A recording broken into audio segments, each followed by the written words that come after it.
வணக்கம். 2-3 நாளாக ஒரு வித்தை நடந்துட்டு இருக்கு. எத்தனை பேர் கவனிச்சிங்கன்றது தெரியாது. லாஸ்ட் ஒரு 15-20 டேஸாகவே நீங்கள் வந்து எடுத்துக்கிட்டிங்கன்னா மார்க்கெட் வந்து ஒரு பேலன்சிங் ஆக்ட் பண்ணிட்டு இருக்கு. ஹெச்டிஎஃப்சி கீழே விழுந்துச்சுன்னா ரிலையன்ஸை மேலே தூக்குறான், ரிலையன்ஸ் கீழே விழுந்துச்சுன்னா ஹெச்டிஎஃப்சி மேலே தூக்குது. நிஃப்டியை பொறுத்த வரைக்கும் ஆல்மோஸ்ட் அதே ஜோனில் வந்து நிற்க வச்சுட்டு இருக்காங்க. பாயிண்ட் 1. பாயிண்ட் 2, இன்றைக்கி வந்து நிறைய ஸ்டாக்ஸ் வந்து கீழே விழுந்திருக்கு. அது டிஎல்எஃப் ஆகட்டும், இல்லை காட்ரேஜ் ஆகட்டும், இல்லை மெட்டல் செக்டாரில் ஆகட்டும், பிபிசிஎல் ஆகட்டும், நிறைய ஸ்டாக்ஸ். ரைட், இந்த 2 அதானி ஸ்டாக்ஸை விட்டுருங்க. அதானி எனர்ஜி சோலும், இன்னொன்று வந்து அதானி டோட்டல் கேஸும். இது வந்து நல்லா மேலே ஏறிச்சு. ஆல்மோஸ்ட் 20-25% மேலே ஏறிட்டு டப்புன்னு இன்றைக்கி 2 நாள், நேற்று இன்றைக்கி எடுத்துக்கிட்டிங்கன்னா டோட்டல் கேஸ் வந்து க்ளோஸ் டு அபவுட் 16% கீழே விழுந்திருக்கு. ஸோ இந்த 2 ஸ்டாக்கை விட்டுருங்க. Majority of the F and O stocks எல்லாம் நீங்கள் எடுத்துக்கிட்டிங்கன்னு சொன்னால் வால்யூம் இல்லாத தான் கீழே விழுந்திருக்கு. வால்யூம் வந்து பெருசாக இல்லை. ஸோ இது வந்து மார்க்கெட்டில் வந்து ஒரு பயத்தை உண்டாக்கலை. அண்ட் இந்த ஃபால் ஓகே, லாஸ்ட் ஒரு 12 நாள் ஏறிச்சு, ஒரு 4 நாள் கீழே இறங்கினா பரவாயில்லன்றது. நேற்று வந்து ஒரு ரிவர்சல் பார் கொடுத்துருந்தாங்க. ரைட், ஒரு டோஜின்னு வச்சிங்களேன், ஒரு லாங் டெயில் டோஜின்னு வச்சிங்க. ஸோ அந்த டோஜியோட ஹையை உடச்சிருந்தா ஃபர்தர் அப்சைட் போகிறதுக்கான எல்லா சான்சஸும் இருந்துச்சு. டெக்னிக்கல் பிரகாரம் எல்லாமே வந்து அப்சைடுக்கான சான்சஸ் காட்டிக்கிட்டு இருந்துச்சு. அண்ட் இன்னைக்கு காலையில் தோ ஃப்ளாட்டாக மார்க்கெட் ஓப்பன் ஆச்சு, பட் இன்னைக்கு வந்து நேத்தோட லோ வந்து உடச்சிச்சு. இன்றைக்கி வந்து market close to about 142 -142 points. Intraday swing வந்து பெருசாக கிடையாது, 128 பாயிண்ட்ஸ் தான். அண்ட் இன்னமும் ப்ரீமியமில் இருக்குது, 57 பாயிண்ட்ஸ் ப்ரீமியமில் இருக்குது நிஃப்டி. பேங்க் நிஃப்டியை பொறுத்த வரைக்கும் 471 பாயிண்ட்ஸ், எல்லாமே கீழே விழுந்துச்சு. நீங்கள் வந்து எடுத்து பார்த்தீங்கன்னா மேஜர் கான்ட்ரிபியூட்டர், அதாவது இன்றைக்கி நிஃப்டியோட ஸ்பாட்டுக்கு right 112 points Nifty spot. HDFC, ICICI, Tata Motors இன்றைக்கி ஆல்மோஸ்ட் 10% வந்து கான்ட்ரிபியூட் பண்ணியிருக்கு. ரிலையன்ஸ் ஆகட்டும், டிசிஎஸ் ஆகட்டும், Mahindra and Mahindra, axis bank, BEL, இவங்க எல்லாருமே வந்து கீழே விழுந்துருக்குறாங்க. ஸோ இவங்க எல்லாருமே வந்து ஓரளவுக்கு ஹெவி வெயிட்ஸ். அண்ட் இந்த ஹெவி வெயிட்ஸ் கீழே விழுந்ததுக்கு மார்க்கெட் ரியாக்ஷன் பண்ணும். நிஃப்டி ஆஸ் வெல் அஸ் இந்த சொன்ன ஸ்டாக்ஸுக்கு எல்லாத்துக்குமே நீங்கள் எடுத்து பாருங்கள், வால்யூம் வந்து ஒன்றும் பெருசாக கிடையாது. ஸோ தட் மீன்ஸ் மார்க்கெட்டில் வந்து it is more of a profit புக்கிங்கிறத எடுத்துக்கலாம். சில பேர் பயந்துட்டு போய் பண்ணியிருக்கலாம். ஏன் இது வந்து மார்க்கெட்டில் வந்து ஒரு பேனிக் கிடையாது நீங்கள் சொன்னீங்கன்னா, இன்றைக்கி 142 பாயிண்ட்ஸ் மைனஸில் ஃபியூச்சர்ஸ், நிஃப்டி ஃபியூச்சர்ஸில் மைனஸ் இருந்தும் இந்தியா விக்ஸ் வந்து -1%, 96.96% வந்து டவுன். இன்னமும் அந்த 11 கீழே தான் இருக்குது, 10.52ல் நிற்கிது. ஸோ இவ்வளோ 150 பாயிண்ட்ஸ் பக்கமாக கீழே விழுந்தும் இந்தியா விக்ஸும் கீழே விழுதுன்னா மார்க்கெட்டில் பயம் கிடையாது. 1. 2வது வந்து வால்யூம் இல்லாத எல்லாமே விழுந்துட்டுருக்கு. It is more of a rearrangement நடக்குதா?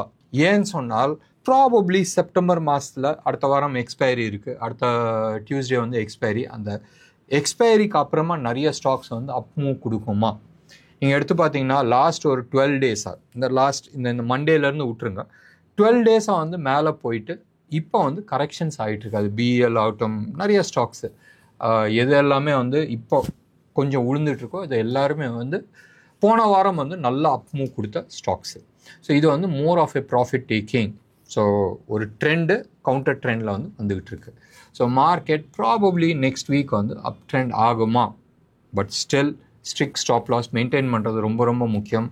ஒரு தலைவர் உட்காந்துட்டு இருக்காரு, நேற்று கூட வந்து நான் தான் நிப்பாட்டினன்றது மார் தட்டிகிட்டு இருக்காரு. எனிவே அவர் என்னைக்கு அடங்குவாருன்றது தெரியாது. இது ஒரு சைடு. இன்னொன்று சைடு நீங்கள் எடுத்துக்கிட்டிங்கன்னா ஐடி மக்களுக்கு வேலை போயிடும். H1B விசானால மக்களுக்கு வந்து நிறைய பேர் வந்து ஐடி செக்டார்ஸில் வந்து அடி வாங்குவாங்கன்ற மாதிரி ஒரு சின்ன ஃபீல் இருக்குது. அந்த ஃபீலுக்கு எதிரொலி எங்கே அடிக்குது? ரியாலிட்டிஸ், காட்ரேஜ், டிஎல்எஃப், எல்லா ரியாலிட்டி ஸ்டாக்ஸும் கீழே அடிப்படுது. அது அடிப்படுறதுனால பேங்கிங் செக்டர்ஸ் எல்லாமே அடிபட்டுருக்கு. பேங்கிங் செக்டாரில் ஒரு 2-3 நாளைக்கு முன்னாடி வந்து சில விஷயங்கள் நம்ம பேசிடணும். மார்க்கெட்டில் ஒரு பரவலான பேச்சு, 7 பப்ளிக் செக்டர் பேங்க்ஸ் இருக்குது. இந்த 7 பப்ளிக் செக்டர் பேங்க்ஸை வந்து கம்பைன் பண்ணி 3 பேங்காக ஆக்கிறதுக்கு வேலைகள் நடந்துகிட்ருக்கு. ரைட், ஸோ இது வந்துச்சுன்னு சொன்னால் public sector banks will become powerful. வேர்ல்டில் இருக்கிற டாப் 20 பேங்க்ஸில் வந்து இந்த 3 பேங்க்கில் வந்து அட்லீஸ்ட் ஒரு 2 பேங்க் இருக்குன்ற மாதிரி எல்லாருமே எதிர்பார்க்குறாங்க. இதில் வந்து ப்ரிடாமினண்ட்டாக இந்த 3 பேங்க்ஸ் தான் வந்து முன்னாடி லீடராக இருப்பாங்க. ஒன்று வந்து SBI, Canara bank and Punjab national bank. இந்த 3 பேங்க் தான் இருக்கும், மீதி எல்லாமே வந்து இதுக்குள்ளே வந்து அடங்கிடும்ன்ற மாதிரி பரவலாக பேசப்படுது. Anyway let's wait and see government வந்து என்ன பண்ண போகுதுன்றது பார்க்கணும். இப்போ கொஞ்சம் இன்டர்நேஷ்னல் மார்க்கெட்டை பார்க்கலாம். நேற்று வந்து யூஎஸ் மார்க்கெட் ஃப்ளாட் நெகட்டிவாக இருந்துச்சு.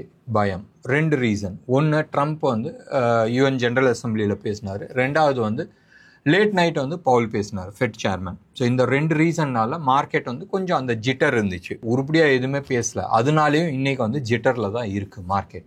Bank of America, one of the very powerful banks, அவங்க வந்து சில இன்ஃபர்மேஷன்ஸ் கொடுத்துருக்குறாங்க.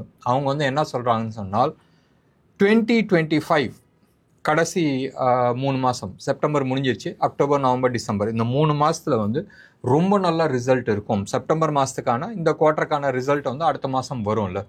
ஸோ நீங்கள் வந்து நிறைய சர்ப்ரைசஸ் நீங்கள் பார்ப்பீங்கன்ற மாதிரி சொல்லிகிட்டு இருக்காப்புல.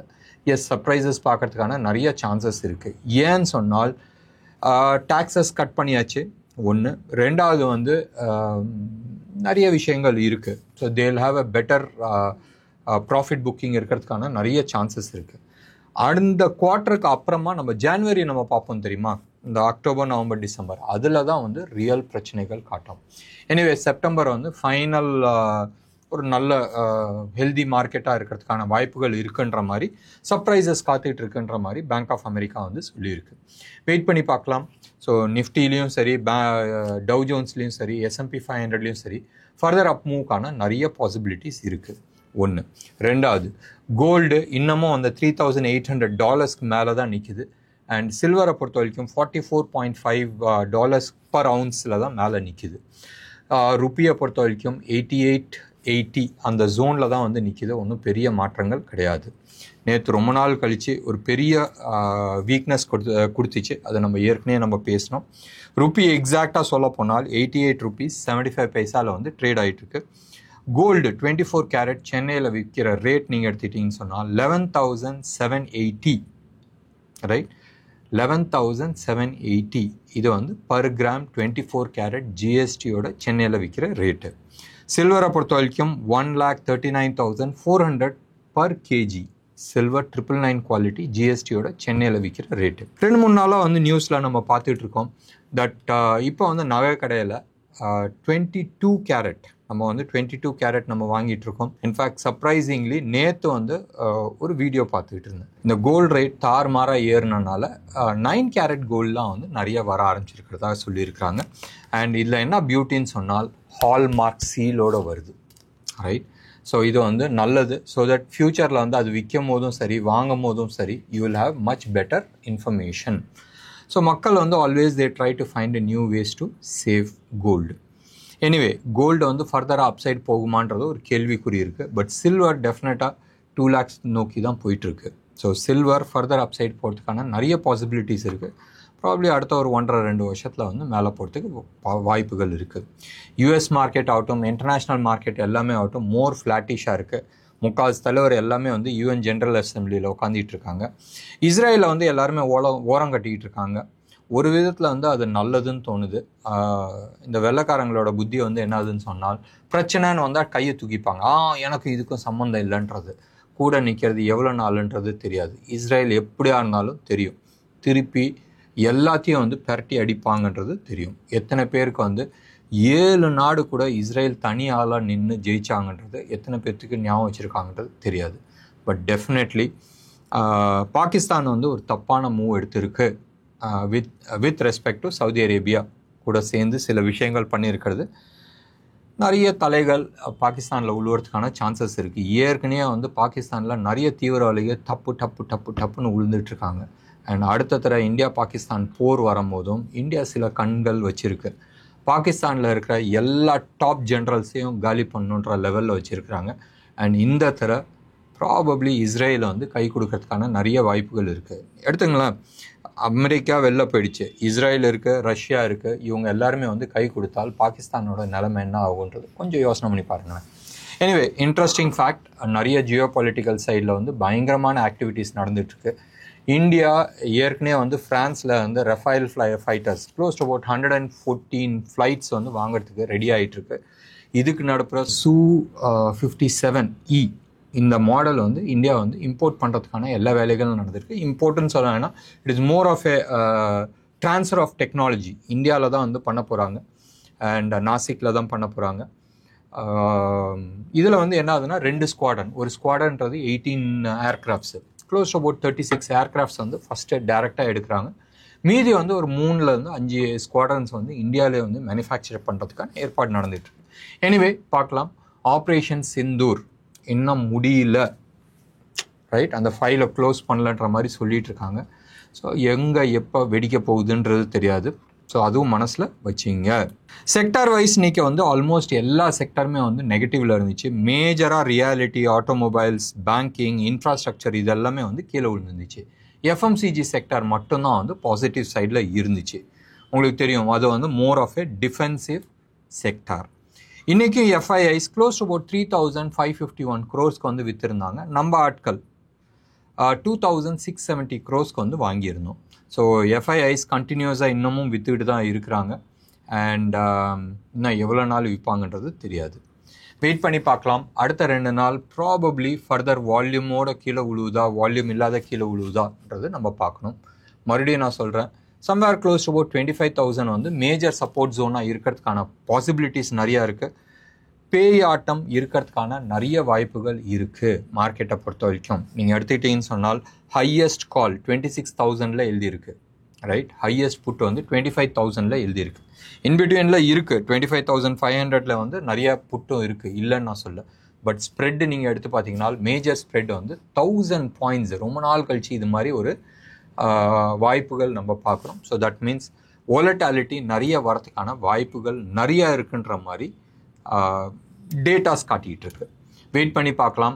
ரோல் ஓவர் நார்மலாக செப்டம்பரை எக்ஸிட் பண்ணி அக்டோபர் கான்ட்ராக்டில் வந்து எல்லாருமே வந்து Thursday Friday most likely move ஆவாங்க. எப்போ? அது தேர்ஸ்டே எக்ஸ்பைரி இருக்கும் போதும். ஸோ நாளைக்கு தேர்ஸ்டே இருக்குது, இப்போ டியூஸ்டே ஆகிடுச்சுல, ப்ராபப்ளி இன்றைக்கே வந்து மூவ் பண்ணியிருக்கலாம், இல்லை நாளைக்கு நாளான்னைக்கு வந்து மூவ் பண்ணுறதுக்கான நிறைய வாய்ப்புகள் இருக்குது. நிஃப்டியை பொறுத்த வரைக்கும் ஒரு மேஜர் சப்போர்ட் ஜோனில் வந்து நின்றுட்டுருக்கு. சம்வேர் க்ளோஸ் டு அபவுட் 25,000 25,100 ஜோனில் வந்து நின்றுட்டுருக்கு. ஃபர்ஸ்ட் சைன் ஆஃப் ரிவர்சல் இருந்துச்சுன்னு சொன்னால் ஃபர்தர் ஷார்ட்டை வந்து எக்ஸிட் பண்ணுறது புத்திசாலித்தனமாக இருக்கும். என்ன நேயர்களே, இன்னைக்கு ப்ரோக்ராம் உங்களுக்கு பிடிச்சிருந்துச்சுன்னா லைக் பண்ணுங்கள், ஷேர் பண்ணுங்கள். டெஃபினட்டாக உங்களோட கமெண்ட்டை நான் எதிர்பார்க்குறேன். நன்றி, வணக்கம்.